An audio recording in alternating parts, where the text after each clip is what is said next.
Banyak pertanyaan tentang lambung. Anak usia 2 tahun sering muntah darah. Baik. Apa itu yang namanya luka lambung, Dok? Dia sudah membawa anaknya kemana-mana, tapi nggak sembuh-sembuh. Baik.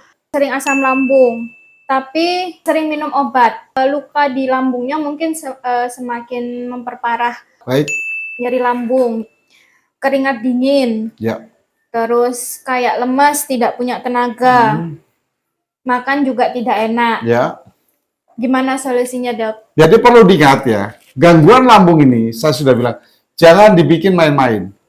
Karena seperti video saya sebelumnya, gangguan lambung terutama GERD, asam lambung yang berlebihan bisa menyebabkan munculnya kanker di kerongkongan. Yang kedua, bisa menyebabkan kematian. Ya, ini yang harus digarisbawahi.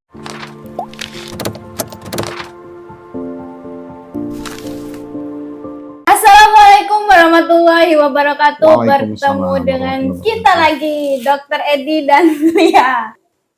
Banyak pertanyaan tentang lambung.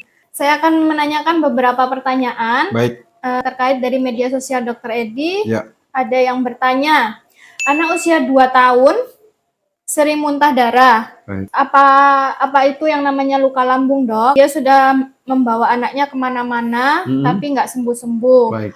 Bagaimana solusinya, Dok? Baik, terima kasih pertanyaan yang bagus ini ya, kita jawab. Anak usia 2 atau 3 tahun, kalau sampai muntah darah, ini sudah dibawa kemana-mana. Harus jelas artinya kemana-mana ini kemana. Biasanya kalau sudah ke dokter ada diagnosanya. Ya, apakah luka lambung atau varises osebagus yang sering terjadi pada anak-anak. Ya, jadi pecahnya pembuluh darah di osebagus. Karena apa? Karena ada tekanan, ya tekanannya terlalu tinggi. Itu awal muasalnya juga bisa karena iritasi dari asam lambung yang terlalu sering. Jadi harus jelas dulu diagnosanya.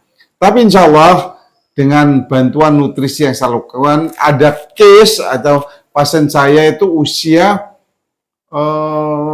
SD ya, SD. Alhamdulillah atas izin Allah dengan nutrisi saya sekarang sudah tidak pernah kumat muntah darahnya seperti itu, insya Allah ya. Meskipun nanti karena lambung, insya Allah dengan nutrisi alami saya bisa membantu. Begitu, Mbak Lia. Ya, jadi untuk solusi Dr. Edi ada nutrisi khusus untuk anak usia 2 tahun itu ya, teman-teman. Untuk selanjutnya, pertanyaannya ini sering asam lambung, tapi sering minum obat. Luka di lambungnya mungkin semakin memperparah dan akhirnya dia minta solusi sama Dr. Edi, gimana pencegahannya sama makanan apa yang harus dia makan. Baik, seperti kayak kasus ini ya, untuk kakak ini sekalian dipastikan dulu dari diagnosanya. Melalui apa? Melalui endoskopi. Memang endoskopi itu tidak nyaman, tidak enak. Tapi kalau tidak mau endoskopi ya sudah, karena asam lambung yang berlebihan. Ya, mungkin asam lambung berlebihan bisa juga karena infeksi atau peradangan, juga bisa karena luka lambung. Nah ini kalau dikasih obat-obat lambung, pengalaman saya sembuh cuma sebentar karena sifatnya itu kebanyakan menetralisir ya, sifatnya itu menetralisir. Jadi kalau dengan saya itu insya Allah dengan nutrisi yang alami bisa direkonstruksi, bisa diperbaiki dan bisa kembali normal seperti sedia kala. Oke, baik. Ada lagi pertanyaannya, Dok. Baik. Nyeri lambung, keringat dingin, ya. Terus kayak lemas, tidak punya tenaga, makan juga tidak enak. Ya. Gimana solusinya, Dok? Ya, ini udah jelas ya, sampai keringat dingin itu udah jelas berarti perfusi darah, oksigen darah ke saraf-saraf tepi atau sampai ke tepi-tepi pembuluh darah yang perifer, artinya di tepi ya, itu kurang sehingga orang ini bisa sampai muncul keringat dingin. Dan perasaan nggak enak juga, makan juga nggak enak, semuanya jadi nggak enak deh. Ini udah jelas pasti ada gangguan lambung.